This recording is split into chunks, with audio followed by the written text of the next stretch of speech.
그래서 서성의 주일을 맞이해서 우리 모든 스님들 참 수고 많이 하시는데 우리 1절 우리 마음을 담아서 한번 1절을 한번 서성의 은혜 같이 불러보도록 하겠습니다.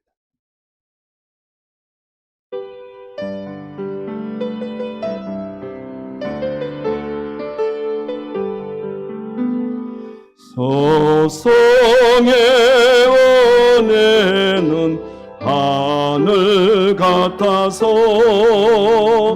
우러러 볼수록 높아 만지네.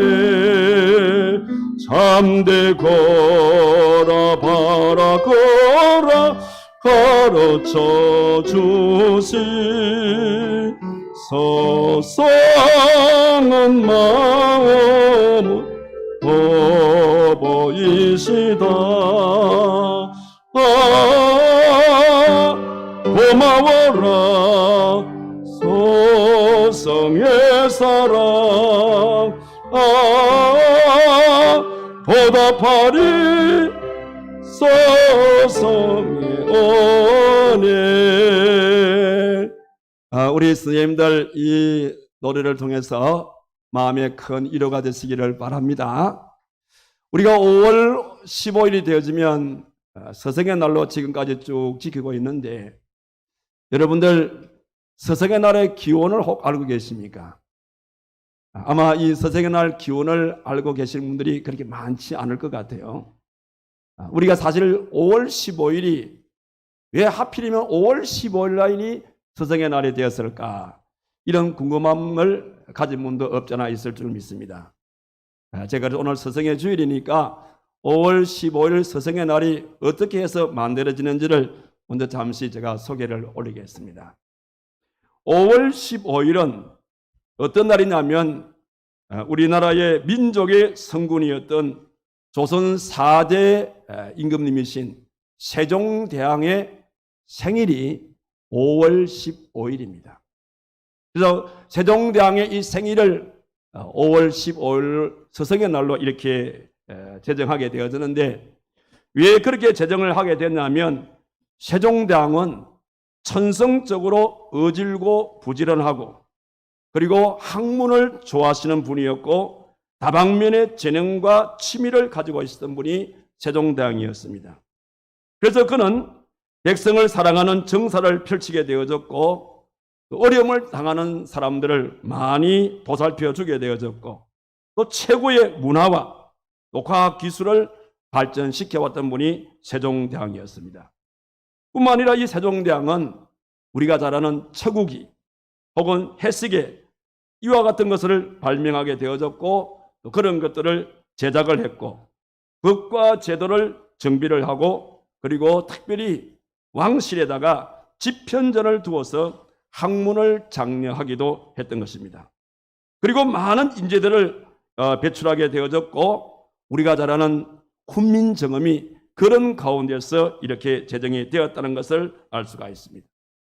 그래서 우리의 민족의 최고의 지도자이시고 그러면서 최고의 서성인 이 세종대왕의 탄생일을 우리는 서성의 날로 그렇게 제정하게 되어졌는데 이것은 언제부터 제정이 됐냐면 1958년도 그때는 청소년 적십자회라고 만들어졌는데 그 청소년 적십자 내에 청소년들의 동아리 모임이 있었습니다. 그 동아리 모임의 사은 행사로서 이 서성의 이 은혜를 우리가 기리자 그렇게 이제 만들어진 것이고 이게 본격적으로 우리나라에 5월 15일이 서성의 날로 제정된 것은 1965년 5월 15일 날 처음으로 공식적으로 국가적으로 5월 15일을 서성의 날로 그렇게 지키도록 하게 된 것이 이것이 유래가 되어지는 겁니다. 이제 아시겠죠? 이게 서성의 날이라는 사실입니다. 자, 그런데 사실은 사람이 살아가면서 배움이란 것은 참으로 우리 인생에 중요한 것 같아요. 왜 그러냐면 사람은 배운 만큼 살아가게 되어지고 사람은 배운 대로 행하기 때문인 것입니다. 그래서 좋은 것을 배운 사람은 좋은 일을 행하게 되는 것이고 나쁜 일을 배운 사람은 나쁜 일을 행할 수밖에 없다는 사실인 겁니다. 이런 맥락에서 볼 때에 가르치는 위치에 있는 이 교사들은 참으로 중요한 위치라 이 말이에요. 그래서 좋은 교사, 또 유능한 교사, 실력 있는 이런 교사의 가르침이란 것은 많은 우리 인생들의 앞날을 좌우하게 되어지는 중요한 그런 위치에 있는 것이 교사라 이 말입니다. 그래서 배움이란 것은 그만큼 중요하다는 겁니다. 그런데 우리가 인생을 살아가면서 크게 5가지의 우리는 가르침을 통해서 우리는 배우게 되는데, 그 우리 인생에는 5분의 교사를 통해서 우리 인생을 배운다, 그런 말씀인 겁니다. 그 5분의 교사는 어떤 교사냐? 첫 번째는 우리가 이 땅에 태어나게 되어질 때에 부모님이 우리의 첫 번째 교사가 되는 것이고, 두 번째 교사는 교회에서 만나게 되어지는 우리 교회 선생님들, 이런 분들이 두 번째 교사가 되는 것이고, 그 다음에 세 번째 교사는 학교에서 만나게 되어지는 학교 선생님들, 이분들이 내 인생의 세 번째 교사가 되는 것이고, 그 다음에 네 번째는 사회에서 사회생활하면서 만나게 되어지는 여러 많은 우리 선생님들, 우리를 가르치는 이런 선생님들이 네 번째 교사가 되는 것이고, 그리고 마지막 5번째는 우리의 영원하고 위대한 스승이 되어지시는 예수 그리스도가 우리의 5번째에 가르치는 스승이 되어진다는 말씀인 겁니다. 그 중에서도 우리 예수님께서는 우리 인생에게 새로운 삶의 변화를 주게 되어지는 그런 이제 스승이란 것을 알 수가 있습니다. 그래서 성경에 보게 되어지면 많은 사람들이 예수님을 만남으로써 그들의 인생이 새롭게 변화되었던 것을 우리는 잘 알 수가 있습니다. 예를 들면 제자들을 보게 되어지면, 여러분 제자들의 원래 본 직업이 뭡니까? 한 사람도 특별하게 드러날 만한, 자랑할 만한 그런 그런 직업이 없습니다. 어떤 사람은 어부로서, 어떤 사람은 세리로서, 하나 이렇게 자랑할 만한 그런 사람들이 아니었는데, 예수님을 만나게 되어지고 그 예수님으로부터 가르침을 받고 난 다음에 그들의 인생은 새로운 삶으로 변화되어져서 급기야 예수님의 12제자로서 세계 복음화에 초석이 되었던 것을 우리는 너무나도 잘 알 수 있는 사실인 겁니다. 그뿐 아니라 우리 예수님은 문제를 만난 사람이, 문제가 있는 사람들이 예수님을 만나게 되어지면 그 문제는 해결되어지고, 역시 마찬가지로 예수님은 그들에게 새로운 삶으로 그들의 삶을 인도해 주셨고, 또 그런가 하면 온갖 질병을 가진 사람들이 예수님을 만나게 되어지면 우리 예수님은 그들을 치료시켜 주시게 되어졌고, 역시 마찬가지로 그들에게 새로운 인생의 길을 열어주었던 것을 잘 알 수가 있습니다. 이것이 우리의 영원한 스승 되시는 예수 그리스도라 이 말입니다. 그 예수님께서 오늘도 저와 여러분들에게 이런 가르침을 주시기를 원하시는 겁니다.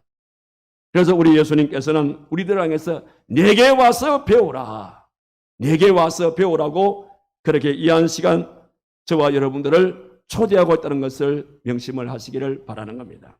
자, 그러면 오늘 예수님께서 너희들은 내게 와서 배우라고 말씀하셨는데, 그럼 우리는 예수님에게 어떤 가르침을 우리가 배울 수가 있느냐 그 말입니다. 예수님께서 우리를 향해서 너희는 내게 와서 배우라고 말씀하실 때에 예수님의 우리가 배움 가운데 가장 첫 번째가 되는 것은 뭐냐면, 예수님은 지식보다 더 중요한 생명을 우리들에게 가르쳐 주고 있다는 사실인 겁니다. 그러니까 지식보다도 생명의 가르침, 이것을 너희들이 내게 와서 배워야 한다는 것을 말씀해 주는 내용입니다. 여러분들, 우리 예수님께서 사랑하는 제자들에게 가르침을 주게 되실 때에 어떤 지식적인 암기를 요한 것이 아니었습니다. 예수님께서는 제자들에게 말씀을 하시게 되어지면 그 예수님의 제자들은 그 말씀을 그들의 가슴에 담게 되어지고, 그들은 가슴에 담은 정도가 아니라 그 담은 말씀을 결단하게 되어지고, 결단을 내린 그런 내용들은 그들의 생활 가운데 실천에 옮겼던 것을 보게 되었습니다. 그러니까 그 당시에 예수님을 따르는 모든 제자들은 말씀 하나하나 버릴 말씀이 하나도 없었다, 이런 말씀인 겁니다. 오늘날 우리가 이 음식을 먹게 되는 것을 보면, 식탁에서 우리가 음식을 먹을 때에 아무리 맛이 있는 음식을 차려놓았다 하더라도 먹지 아니하면 그것은 내 것이 될 수가 없습니다. 내가 먹는다 하더라도 소화가 되지 아니한다든지 그것이 흡수가 잘 되지 않게 되어지면, 역시 마찬가지로 그 음식은 나와 아무런 상관이 없는 음식이 되어진다는 겁니다. 많은 음식을 만들지만은 그것이 소화가 되지 아니하고 흡수력이 없는, 결국은 그런 음식들은 다 버리는 음식이 되는 것이죠. 그래서 현재 우리나라에 1년에 여러분 음식 쓰레기로 버리는 것을 돈으로 환산을 해보니까 얼마 정도 나온 줄 아세요? 우리가 음식을 버리는 이 음식 쓰레기, 이 쓰레기가 1년 동안 약 15조 원 정도를 우리가 버린다는 겁니다. 15조 원 정도.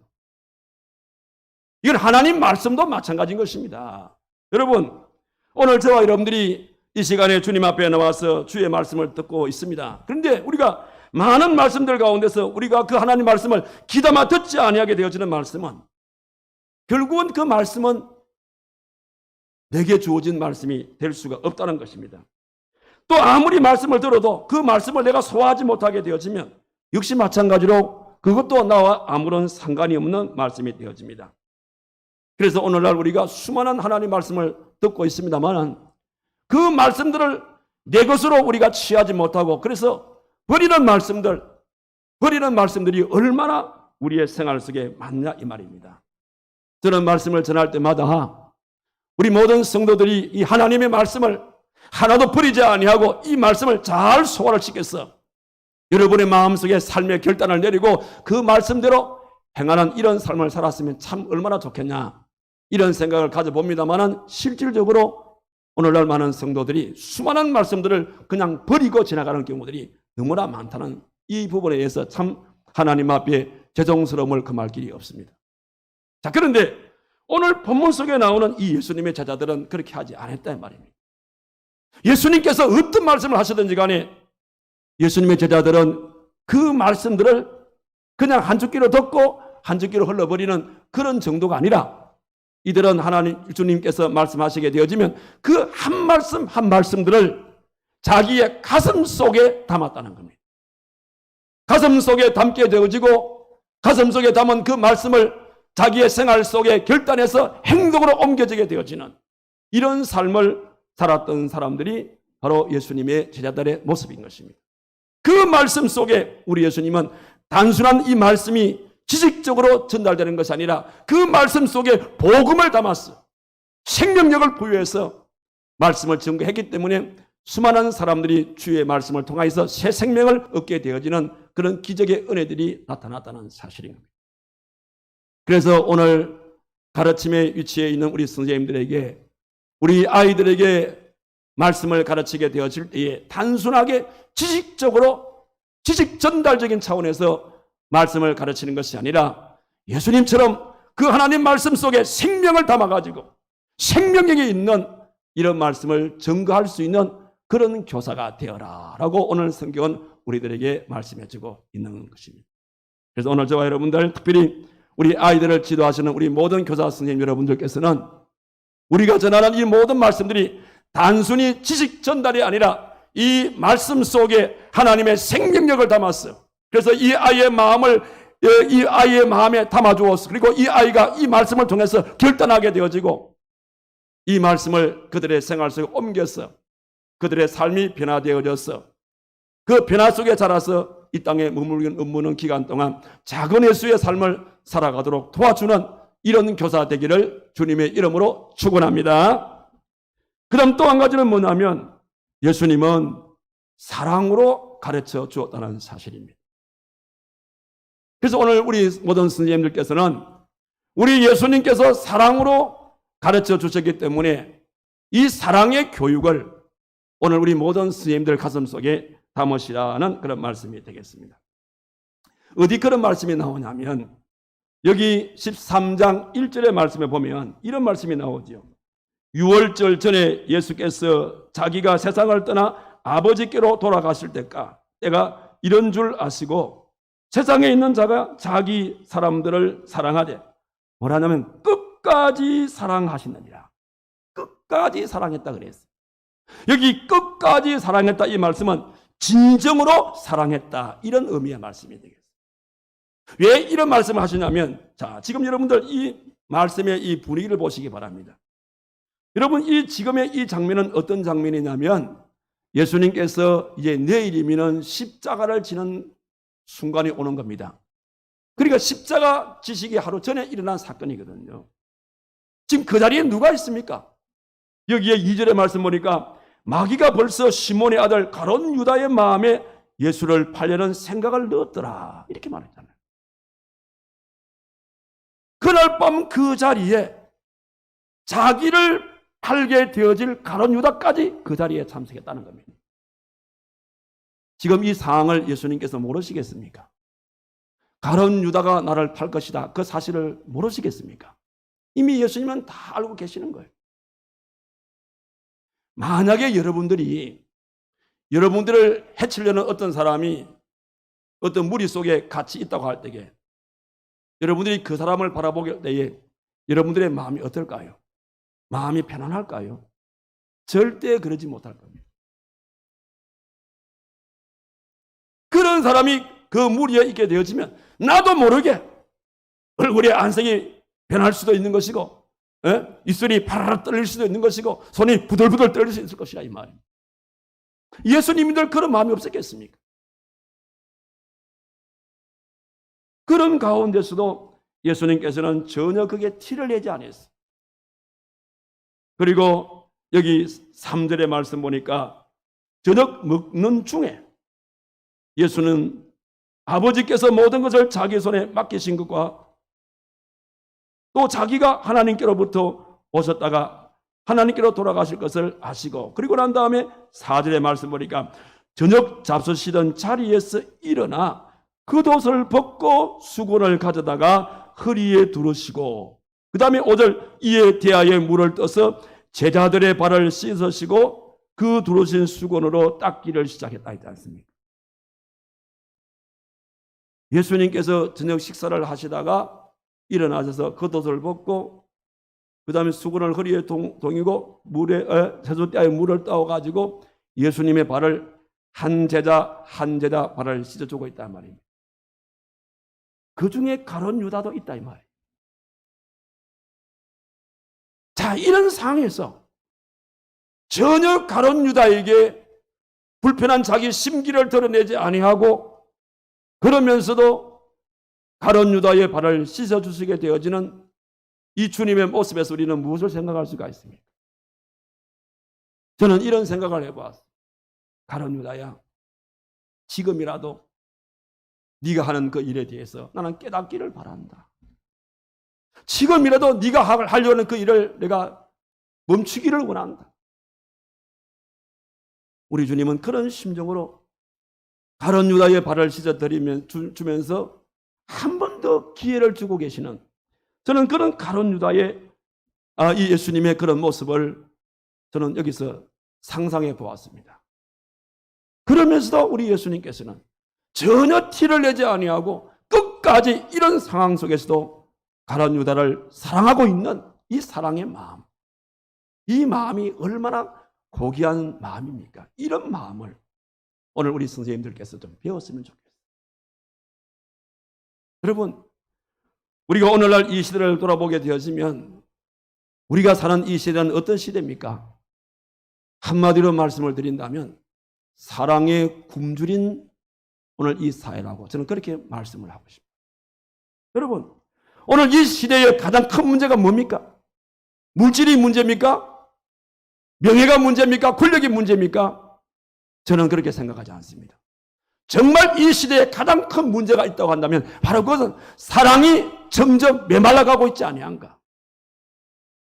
그래서 오늘날 이 사회는 사랑에 목말라 하는 사람들이 우리 주변에 너무너무 많다는 사실인 거예요. 그래서 가르치는 위치에 있는 우리 모든 선생님들은 가정에서나 교회에서나 사회에서나 어디에서나 가장 먼저 전제가 될 것은 내가 가르치는 그 아이들을 향해서 내 마음에서 진정으로 우러나오는 사랑의 마음을 가지고 이 아이들을 부둥켜 안고 그들을 사랑으로 가르쳐 줘야겠다. 이런 마음들을 가졌으면 참 좋겠어요. 그런데 세월이 너무 악한지라 점점 이런 마음들이 식어져 가는 것이 우리 현실입니다. 그래서 사도 바울은 고린도전서 4장 15절에서 이런 시대를 빗대어서 뭐라고 말씀했습니까? 그리스도 안에서 1만 서정은 있으되 아버지는 많지 않다. 지식적으로 가르치는 선생들은 많은데 아버지 같은 그런 마음으로, 사랑의 마음으로 이 아이들을 사랑으로 감싸주는 그런 스승님들은 그렇게 많지 않다고 그렇게 얘기했습니다. 여러분 혹시 지존파 사건을 여러분들 아십니까? 1993년도 4월부터 1994년도 9월까지 엽기적인 살인극을 벌였던 지존파 이분들. 그 지존파의 두목이 누구냐면 김기환이라는 사람이에요.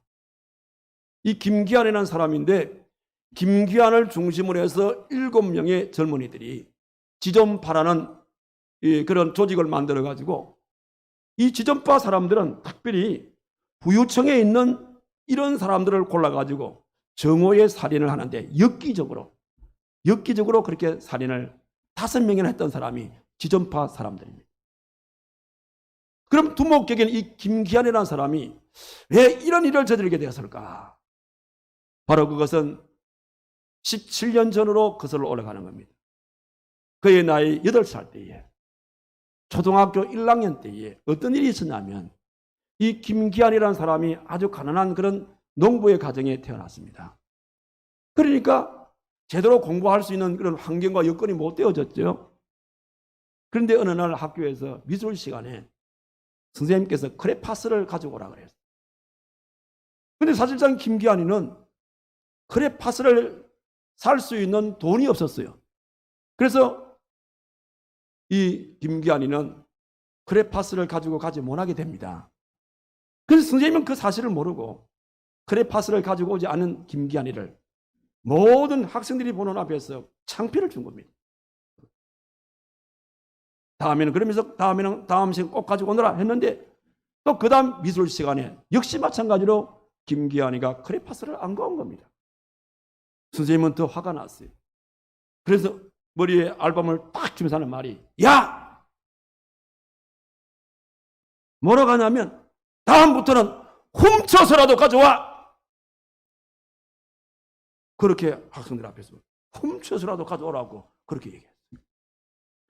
그때부터 김기환이는 무엇이든지 필요할 때마다 도둑질을 하게 되어졌고 강도질을 반복하다가 17년 후가 되어지는 그의 나이 25살 때에 결과적으로 살인 강도로 사형을 언도받게 되었습니다. 사형을 집행하는 날 사형 집행관이 최후의 진술을 듣습니다. 마지막 할 말이 있는가? 하고 물었을 때에 김기환이는 이렇게 말합니다. 초등학교 때 선생님의 말 한마디가 제 인생을 이렇게 바꿔놓고 말았습니다. 그리고는 형장에 있어보고 사라집니다. 선생님의 말 한마디. 훔쳐서라도 가져와! 이 말 한마디. 그 말 한마디가 자기 인생을 이렇게 바꿔놓고 말았다고 그렇게 마지막 그런 진술을 하고 형장에 이슬로 사라졌다는 거예요. 여러분, 선생님들의 말 한마디가 참 중요한 거예요. 우리 아이들을 지도하시는 선생님들, 지금 여러분들의 아이들에게 어떤 말들을 하고 있습니까? 아이가 지각을 했습니다. 뭐라고 합니까? 아이가 공과 공부 시간에 설교 시간에 떠들고 있습니다. 뭐라고 합니까? 아이가 설교 시간에 휴대폰을 가지고 다른 짓을 하고 있습니다. 뭐라고 합니까? 우리는 지각하는 학생을 향해서 떠드는 학생을 향해서 그리고 예배 시간에 휴대폰으로 다른 일을 하는 이 학생들을 향해서 좋은 말이 안 나가지.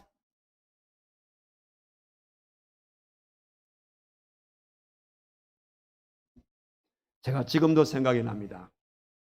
제가 초등학교 4학년 때입니다. 4학년 때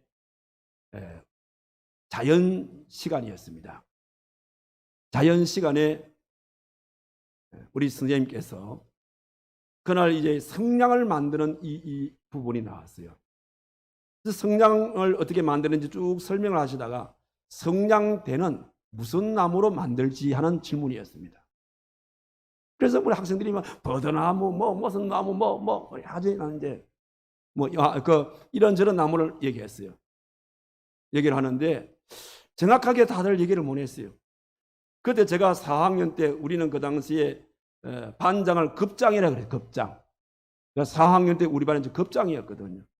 이런저런 얘기하는데 정확한 답이 안 나오는 거라. 그래서 저도 좀 정확히 아는 그런 건 아니었는데 제가 또 급장이니까 또 대표성을 가지고 얘기해야 될 거 아닙니까? 그 손을 번쩍 들고 제가 하는 말이 그거는 버드나무 가지고 만듭니다 이랬어요. 버드나무. 그러니까 그 당시에 우리 선생님이 이름이 차균석 선생님, 이름도 안 잊어먹어요. 그러면서 저를 일어나라 하더라고. 일어나가 하더니 우리 그 학생들 앞에서 역시 급장이야. 역시 급장이야. 한 그 얘기.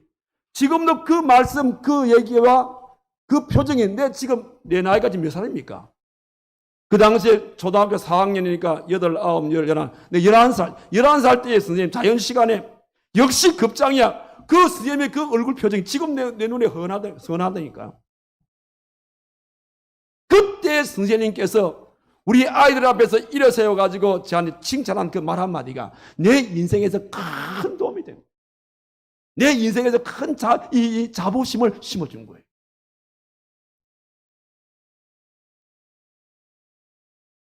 어린 아이들을 지도하는 선생님들, 조금 이 아이들이 내 마음에 안 든다고 너는 이래서 안 돼, 저래서 안 돼, 그렇게 책망하지 마십시오. 책망할 일들이 일어난다 하더라도 조금 마음을 좀 여러분들 누르시고 그런 가운데서도 그 아이에게 칭찬할 수 있는 말을 생각해 보십시오. 그리고 그런 환경 가운데서 이 아이에게 칭찬의 메시지를 던진다면 이 아이는 자기 잘못은 자기가 압니다. 분명히 꾸중들을 줄 알았는데 선생님께서 꾸중하지 아니하시고 나에게 칭찬을 하시게 되어지면 그 칭찬의 말 한마디는 그 아이를 평생 동안 그 마음에서 지워지지 않습니다. 옛말에 그런 말이 있잖아요. 칭찬은 고래도 춤춘다. 그런 말이 있죠. 칭찬을 하게 되면 고래도 춤춘다는 겁니다. 그래서 우리 예수님께서는 이런 교육 방법을 통해서 우준하게 사랑으로 지도를 하신 겁니다. 그래서 오늘 주님께서 너희들은 내게 와서 배우라 이 말씀 속에는 아이들을 지도하게 되어질 때에 가르치는 그런 위치에 있는 모든 스님들께서는 가장 중요한 것은 사랑의 마음을 가지고 가르쳐야 된다. 이 부분을 우리에게 강조해주고 있는 말씀이 되겠습니다. 이 말씀 꼭 마음에 간직하시고 내가 가르치는 그런 위치에 있다고 생각할 때에는 오늘 이 말씀을 전제해서 사랑으로 가르칠 수 있는, 그래서 상대방의 마음에 큰 마음의 인생의 슈거리를 만들어줄 수 있는 저와 여러분 되기를 주님의 이름으로 축원합니다. 그럼 마지막 가지는 무엇인가 하면 예수님은 말이 아닌 행동으로 본을 보여주면서 가르쳐 주었다는 사실입니다. 자, 앞서 말씀드린 대로 오늘의 이 본문의 말씀은 예수님께서 십자가를 지시기 전날 밤에 일어난 사건인 것입니다. 그 내용은 사랑하는 제자들의 발을 씻어주게 되어지는 그러한 내용이죠. 자, 그런데 여러분들 다시 한번 이 말씀의 3절을 한번 여러분들이 잘 한번 눈여겨보시기 바랍니다. 여기 보면 저녁 먹는 중에 이렇게 얘기했어요. 일반적으로 상식적으로 여러분 팔레스타인이라는 이곳은 사막지대이기 때문에 먼지가 많아요. 먼지가 많기 때문에 나들이를 하게 되어지면 온 발에 더군다나 샌들을 신는 그런 나라이기 때문에 먼지가 온 발에 묻어 있습니다. 그러면 하나의 우리 가정에 오는 손님들 예의적인 차원에서 항상 그들의 발을 씻어주게 되는 것입니다. 주로 이 발을 씻겨드리는 사람들은 하인들이라든지 아니면은 그 무리들 가운데서 이제 밑에 있는 사람들, 아래 사람들이 이 일을 하는 것이 하나의 통례입니다. 그런데 그날 저녁에 그 집에 들어갔을 때에 그 누구도 발을 씻어주는 사람이 아무도 없어요. 그것도 그럴 만한 것이, 우리 한번 이 분위기를 생각해 봅시다. 지금 예수님과 예수님의 12제자가 이 집에 들어가는 겁니다. 그러면 제자들이 생각할 때에 우리는 다 예수님은 꼭 같은 예수님의 12제자 아닌가. 그러니까 예수님의 제자들이 생각할 때에는 내가 발을 씻겨주게 되면 내가 이 친구보다 내가 학급이 아닐까? 나를 낮은 사람 보지 않을까? 아마 그런 높아심도 없지 않아 있을 것 같아요. 그러는 가운데 님이랑 하다 보니까 아무도 발을 씻지 못한 상태에서 식탁에 앉게 되는 겁니다. 계속해서 예수님께서 혹시나 하는 그런 이제 마음으로 기다리고 있는 거예요. 기다리고 있는데도 불구하고 아무도 액션하에 취하는 사람이 없어요. 그러니까 우리 예수님께서 어떻게 합니까? 식사 중입니다. 식사 중에 우리 예수님께서는 4절의 말씀처럼 저녁 잡수시던 자리에서 일어나서 겉옷을 벗고 수건을 가져다가 거리에 두르시고 이에 대하여 물을 떠서 제자들의 발을 씻으시고 그 두르신 수건으로 닦기를 시작했다. 이 말 아닙니까? 여러분이 상상을 해보십시오. 제자들은 지금 열심히 밥을 먹고 있습니다. 식사를 하고 있는데 예수님이 좀 빨리 드시고 식사를 끝냈는지 아니면 식사 중에 일을 하고 계시는지 그건 정확하게 나오지 않아요. 제가 생각할 때는 조금 빨리 식사를 마치지 않았을까 이런 생각이 듭니다. 아무튼 예수님께서는 밑에 사람들이 해야 할 그 일을 우리 예수님이 친히 본을 보이고 있는 겁니다. 예수님께서 먼저 식사를 끝내시고 난 다음에 그 다음에 겉옷을 벗고 수건을 허리에 두르시고 대하에 물을 떠가지고 오게 할 때에 그 장면을 지켜보던 예수님의 제자들이 얼마나 당황했겠습니까? 우리가 할 일을 예수님이 하고 계시네. 심지어 베드로는 주님 왜 주님이 우리 발을 씻습니까? 나는 안 합니다. 그 밑에 얘기가 나오잖아요. 자, 앞서 말씀드렸지요. 예수님의 제자들은 예수님의 가르침을 받게 될 때에 지식적으로 받은 것이 아니라 모든 말씀 한 말씀을 땅에 떨어뜨리지 아니하고 자기 가슴에다 담았다 그랬어요. 자기 가슴에 담고 그 말씀을 곱씹으면서 그 말씀대로 살려고 결단을 내렸습니다. 마음의 결단을 내렸다면 실질적으로 결단한 그 내용을 행동으로 옮기는 것이 그 당시 예수님의 제자들이 예수님에게 가르침을 받는 태도였습니다. 이런 제자들에게 우리 예수님께서 단순히 가르침이 아니라 먼저 손수 시범을 보여준 겁니다. 이 장면을 지켜보고 있는 예수님의 제자들의 마음이 어땠을까요? 미안한 마음도 있고 죄송스러운 마음도 있고 황송한 마음도 있고 그러면서 그들의 마음 속에는 만약에 내가 살아가면서 이런 자리가 만들어지게 되어지면 나도 예수님처럼 저렇게 해야지. 저렇게 내가 살아야지. 그런 마음을 그들이 갖지 않았을까요? 그래서 우리 예수님이 이런 실물로 그 사실을 보여주고 난 다음에 14절과 15절 보십시오.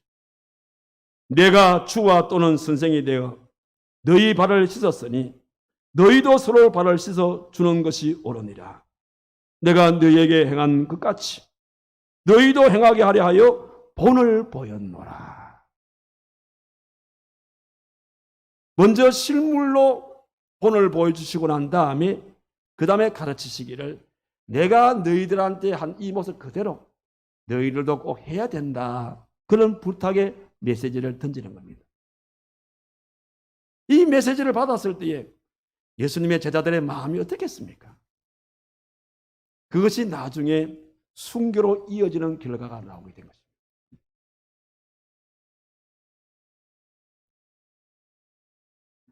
한 고등학교의 학생들이 자기 반의 아이, 그렇게 강하게 체벌할 내용이 아닌데 어느 한 선생님이 자기의 화를 짓누르지 못하고 필요 이상으로 체벌을 해버렸어요.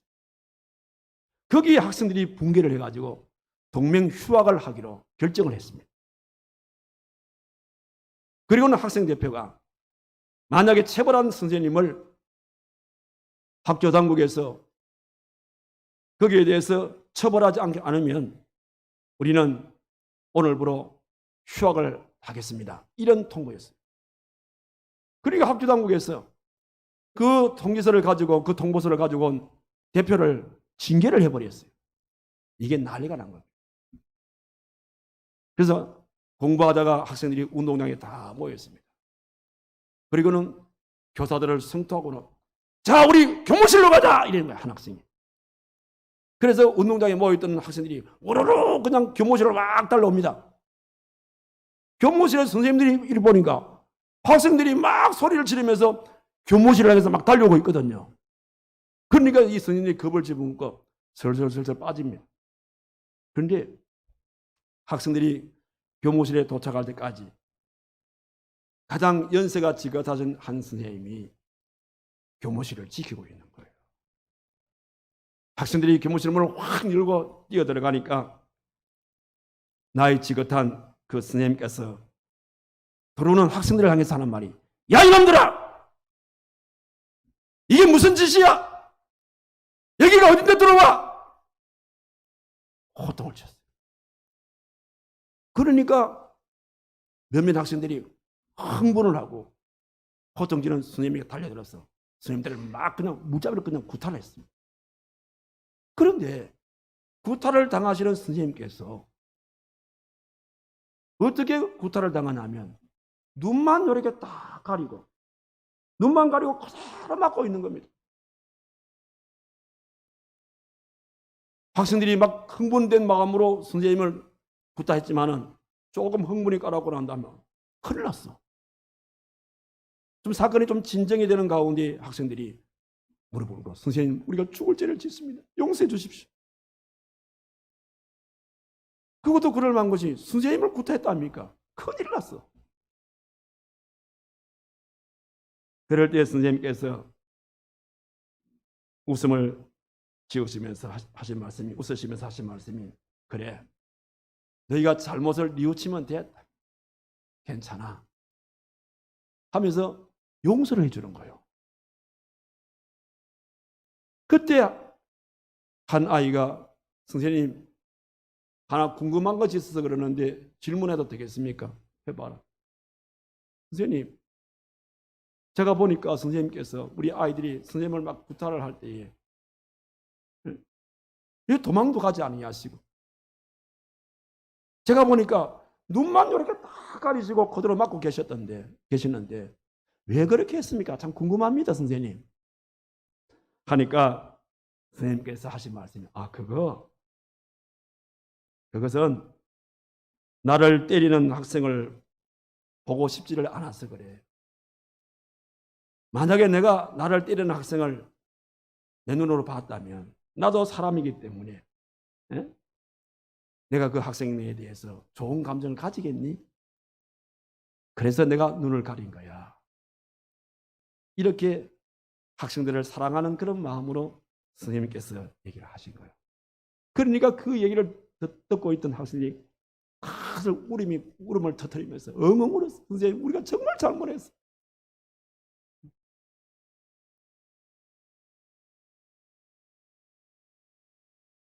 그 밑에서 교육받은 그 아이들이 자라서 어떤 사회의 삶을 살았겠습니까? 선생님께서 보여준 그 모습 그대로 남을 배려하고 용서하고 사랑하는 그런 자세로서 인생을 살아가지 않았겠습니까? 오늘 예수님께서 제자들이 예수님의 발을 씻어줘야 할 그런 위치 상황 속에서 오히려 우리 예수님께서 제자들의 발을 씻어주시면서 하신 말씀이 너희도 본 그대로 하라고 하셨습니다. 이것이 정말 그들에게 큰 신앙의 교육이 된 겁니다. 희생적으로 남을 섬기는 이 아름다운 모습을 지켜보고 있던 이 예수님의 제자들은 예수님의 그 모습 그대로 본받았어요. 후일에 예수님의 12제자, 가룟 유다를 대신해서 예수님의 12제자가 된 이 마띠아까지 하나같이 다 순교의 제물이 되었어요. 역사로 보니까 세베대의 아들 야고보는 헤롯 아그리빠에 의해서 목배임을 당해서 순교했고, 빌립은 북아프리카에서 복음을 전파하다가 AD 54년에 십자가형을 받게 되어졌고, 마태는 아프리카 에티오피아에서 창에 찔려서 죽게 되어졌고, 그 다음에 마가는 알렉산드리아에서 몸이 찢겨서 죽게 되어졌고, 베드로는 십자가를 거꾸로 져서 순교하게 되어졌고, 도마는 인도에서 창에 찔러 순교하게 되어지고, 그 외에도 나머지 예수님의 모든 제자들도 하나같이 다 순교의 복음을 위한 순교의 제물들이 다 되어졌습니다. 무엇 때문입니까?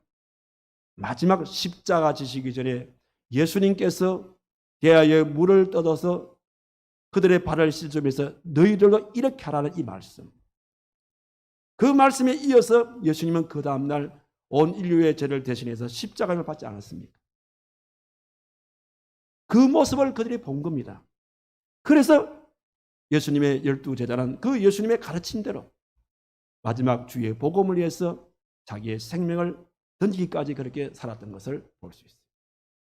이것이 오늘날 교사들이 아이들을 향해서 가르쳐야 할 우리의 자세란 것을 잊지 마시기를 바랍니다. 이제 말씀을 마치겠습니다. 오늘도 우리 주님께서는 생명의 운동과 사랑의 운동과 섬김의 운동을 통해서 이 시대의 등대지기 같은 그런 영적 서성을 찾고 계신다는 것을 잊지 마시기 바랍니다. 지금 이 순간에도 우리 주님께서는 인생의 방향을 가르치는 선생, 삶으로 본을 보여주는 그런 선생님, 그리고 눈물과 사랑으로 헌신하는 이런 선생님을 찾고 계신다는 것을 잊지 마시기 바랍니다. 오늘 서정의 주일을 맞이해서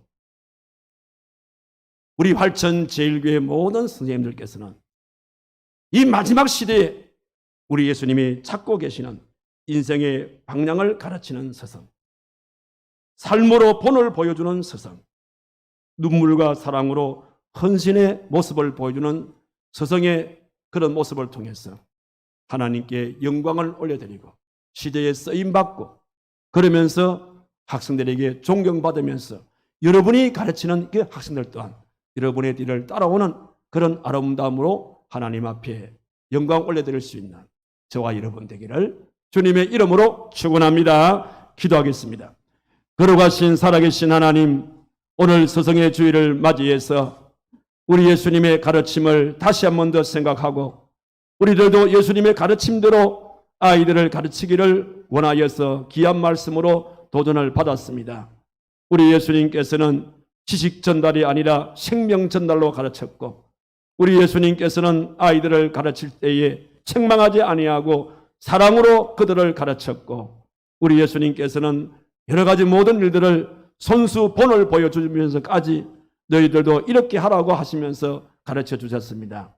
오늘 우리는 이 서성의 주의를 통해서 예수님의 가르침을 배웠습니다. 하온즉 아이들을 가르치는 우리 모든 교사들에게도 이런 가르침을 통해서 우리 아이들을 잘 가르쳐서 이 마지막 시대에 하나님께 영광을 올려드리고, 또 우리의 가르침을 받은 아이들이 제2의 제3의 가르치는 자가 되어짐으로써 더욱더 하나님 나라를 확장시켜가고, 그리고 가정이나 교회를, 지역사회를 아름답게 만들어갈 수 있는 우리 모두의 삶이 되도록 하나님이 크게 축복하여 주시옵소서.